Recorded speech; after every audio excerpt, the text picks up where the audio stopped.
got to get the conducting pattern up. I know, because I'm only an inch shorter than you. I have the same problem with my kids. And they will tell me immediately if they can't see what I'm doing. And there's nothing we can do about height.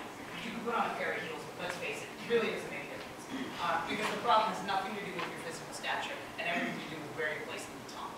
So you need to get the baton, you need to consider your conductor baton box at your chest level as opposed to your belly button level. If you can get your conductor pattern up and have your downbeat here as opposed to your downbeat down here, they're not going to be able to complain. Because they're, especially if I'm Emma in the back, she can barely see what the music stand as it is. And then she's got a gigantic tube. And you're expecting her to now look at your belly button and find a downbeat. I complain too about her. And I'm back there standing behind Mr. Bass Clown or Bass Clarinet guy. And I'm having the same problem. So what I want you to do is I want you to start this again. And I want you to bring your baton. I don't want to see that baton lower than the middle of your chest right here. So do not drop that baton lower than my head by all means. Okay?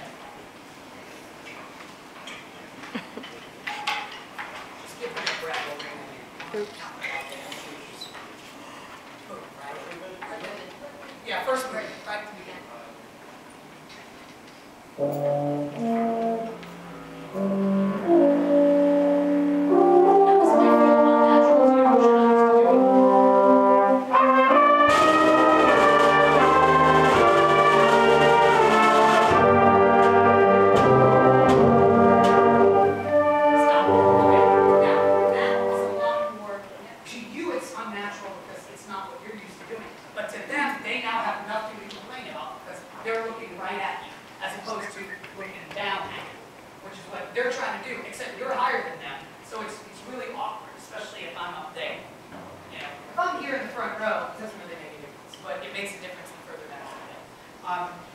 The other thing I'm going to tell you that is of real importance is when you get to the end of the movement, when you take this arm and drop it, what are you telling everybody?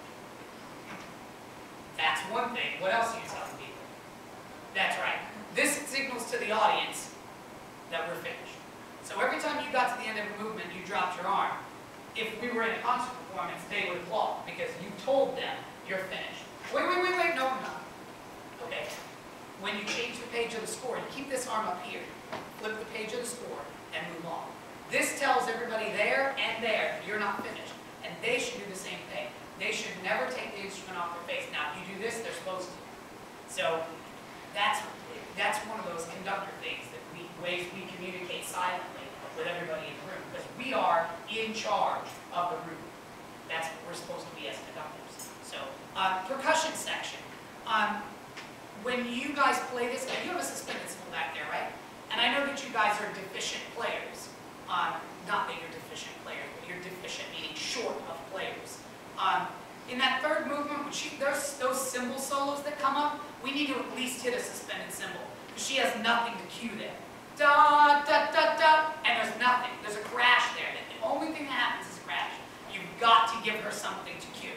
Because it doesn't make musical sense not to. So at least hit a suspended cymbal if you don't have somebody who actually played the crash cymbal part there. Okay? Because that doesn't help her as a conductor. And it doesn't help the band musically either. They need that. I made some other comments too on the tape. I don't want to take their time that you can really listen. But the biggest thing I wanted to do was demonstrate to you and to them, save you a little bit of headache later when we start picking on you pretty short, that the problem has really nothing to do with that. The problem is really just getting you to bring that pattern up and get them involved in what you're doing. Because you do a lot of really nice things. You've got really nice conducting patterns. You've got great independence of the left hand. Oh, let me say one more thing. How many of you have seen her give you the librarian stare when she You've seen it, right? That's what she takes and looks at you like this. Right? She drops her chin and looks over her glasses. She did it to the food section. She did it, yeah. You have to be careful because, generally when you get the librarian stare, what is that telling you? Yeah, you're doing something wrong. You're getting the librarian. Okay, so be careful. Keep your chin up when you give cues with your eyes. It's good to give cues with your eyes.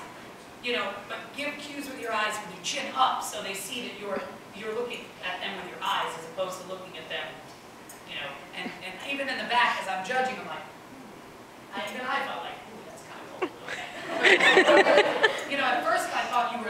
cueing that way, and then I realized, nope, she's dropping her chin. Okay, so it's not that you intended to tell them, no, you're in the wrong place. But that you intended to, you're trying to be friendly with them, but it's like trying to be friendly with a little kid by taking his candy away from him. You know, there's a lot of awesome. You know, that's not really being friends with kids. So, you know, be careful. It's the nonverbal communication that we do as conductors that either gets the ensemble into what we're doing or separates them from us. You know, and that's not really what you were trying to do. But I understood what you were trying to do, but as a performer, I didn't understand what you were trying to do. I was confused. So that was another thing. Again, I said it on the tape. I'm kind of giving you my whole tape here, but that's all right. You'll be reminded of it when you hear it later. But all that aside, she has some really, really great things. Actually, you're one of the best conductors I've seen all weekend, so that's really great.